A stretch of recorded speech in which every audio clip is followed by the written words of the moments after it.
Brazilian তারকা footballer রদ্রিকে দলে ফেরাতে ৮০ মিলিয়ন ইউরোর প্রস্তাব দিতে যাচ্ছে ম্যানচেস্টার ইউনাইটেড। বর্তমান প্রিমিয়ার লিগে হতাশাজনক পারফরম্যান্স করেও ইউরোপা লিগ জয়ের লক্ষ্যে এগিয়ে যাচ্ছে রেড ডেভিলসরা।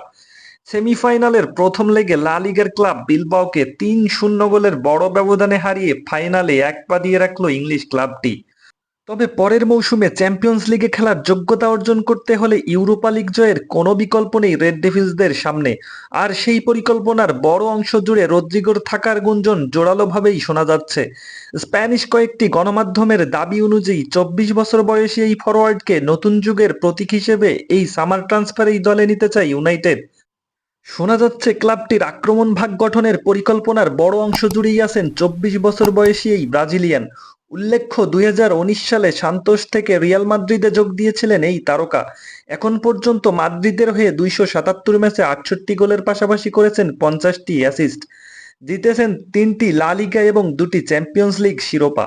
মাদ্রিদের সঙ্গে এই ব্রাজিলিয়ানের চুক্তি আছে ২০২৮ সাল পর্যন্ত।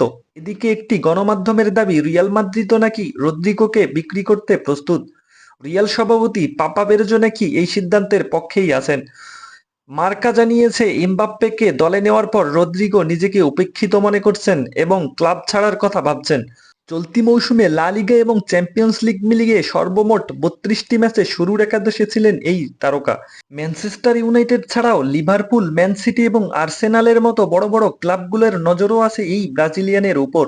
মোটা অঙ্কের প্রস্তাব পেলে মাদ্রিদও এই ব্রাজিলিয়ান তারকাকে ছাড়তে প্রস্তুত।